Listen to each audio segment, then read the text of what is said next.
Today is World Suicide Prevention Day. Now, let's give you some stats. About 800,000 people take their own lives every single year. And South Africa has the 6th highest rate of suicide in Africa. So in light of this, and to raise some awareness, we're going to be speaking to suicide survivor Daryl Brown, who joins us now via Skype. Daryl, thanks a lot for joining us this afternoon. But first of all, I must say, thank you so much for being brave enough and having the heart enough to stand up and really speak about it, because I think in often cases we shy away and we feel shameful of actually knowing that we've got suicide survivors that can tell their stories. Cool, yeah, thanks for shining the light on this really important topic, Faith. I must actually ask you off the bat, what led you to the point, let's talk a little bit about that, what led you to the point of you wanting to take your own life and actually attempting to take your life? Well, I was living in London in 2013, and I had had my first romantic relationship, which ended about 6 months before my attempt.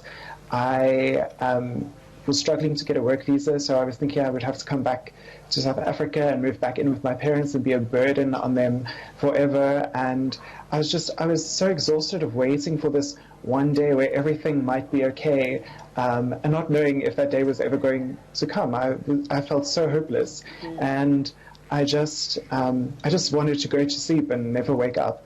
I just needed some kind of relief from this feeling of despair that I'd been carrying for years. The first time I thought about suicide was when I was 12 years old, and I never asked for help about it because I was ashamed of what people would think. I didn't want to burden other people with my problems. I just thought everyone else is dealing with their stuff. Why can't I? I just have to kind of pull myself together. And so for years I tried to carry it on my own, and I just got to a point of feeling I can't do this anymore. Yeah. How do you respond to people? Because a lot of times I think that society struggles with being judgmental. How do you then tackle this notion that people in society would say, but I would never get to a point of absolute devastation and desperation and even feeling hopeless, to a point where I'd want to take my own life, to a point where I would want to go to sleep and never wake up, and they do not necessarily understand what goes on, the thinking that is behind it, the hopelessness, the feelings that are behind it. How do you respond to society who would stand on a pedestal and say, actually, you know what, Daryl, your choices are very questionable at this moment? Well, I think it's really important to get people to realize that depression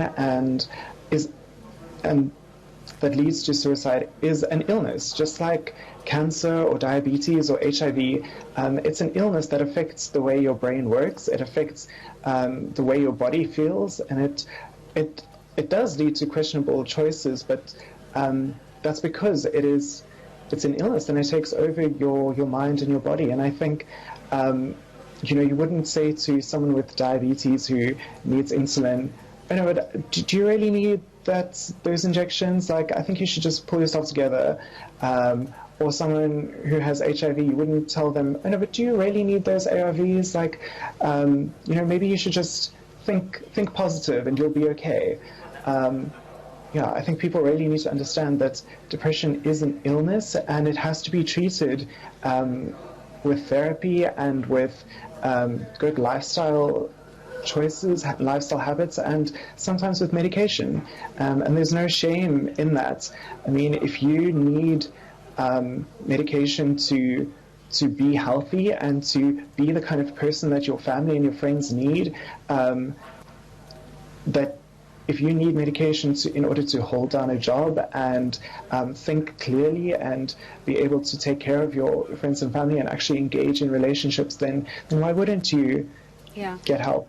Now, look, Daryl, I must ask you, exactly what did you do? I mean, you're talking about, having attempted to commit suicide. I'm going to take you a little bit deeper in this conversation, but what did you do?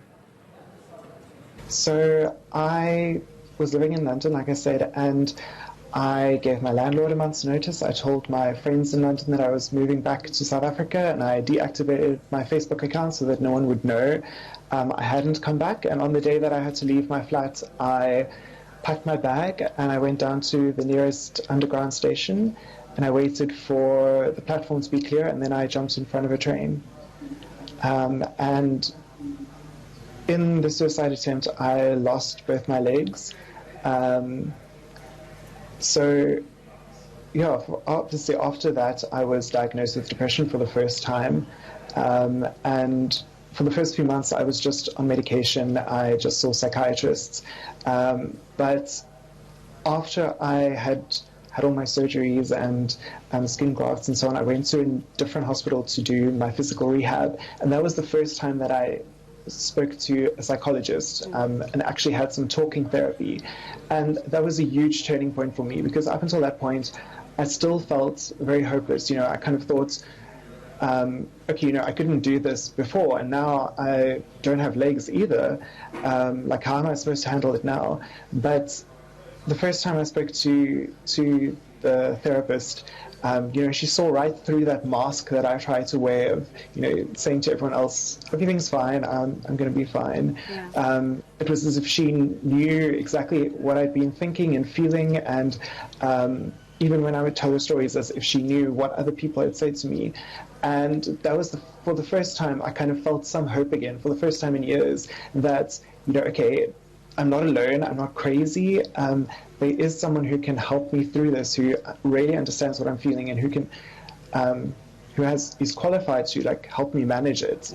Daryl, you know what? This important conversation we're having right now is so pivotal, simply because of the current state of affairs in the South African context. And what you've done by being brave enough to come on air and even have this conversation, because coming on live television and speaking about the fact that you lost both your legs and the fact that you jumped in front of a train is not an easy conversation to have. But what you've done is that you've taken us from a journalistic perspective where we can just recite statistics about suicide, and you've given suicide a face, a name, a personality, someone who belongs to someone else, someone who's got feelings and emotions and lives and is a human being. And I think that in often cases what we do, even as journalists, I'm going to put myself there, is that we don't necessarily go to the heart of the matter. We don't actually understand this. This involves people. It's about people. It's not about statistics, about someone's life. And exactly what message would you send, and would you like to communicate to people at this moment? For anyone who is contemplating suicide or is struggling with depression, you have to know you're not alone. There are people who are skilled and trained to help you. You don't have to be rich to be able to afford a private psychiatrist. There are fantastic mental health services available at all the state hospitals. There are free resources available. Lifeline, the South African Depression and Anxiety Group also have a helpline. A lot of those lines are toll-free, and those people, it's sometimes easier to talk to someone who isn't part of your everyday life, and to open up to them. And those people on the lines are skilled and trained to help you manage it. So talk to someone, and know you're not alone. And anyone who knows someone who is going through depression or who is contemplating suicide, I think just be there for that person. I know it's sometimes very difficult to know what to say to someone who is struggling with depression, but the best thing you can do is just let them know that they're not alone. Yeah. And sometimes for someone who is struggling with depression, even the thought of researching your condition and finding out what you should do to help yourself, that whole task just seems insurmountable. Like, even getting out of bed sometimes seems like too much of an effort. So for your friends and family, do your own research and help the person to know that they're not alone. Yeah, that is the most important message that we can send through this afternoon. And thank you so much for your bravery, and thank you so much for giving these statistics a face. Daryl Brown there, suicide survivor, but giving us some insight as well as awareness around as we acknowledge World Suicide Prevention Day.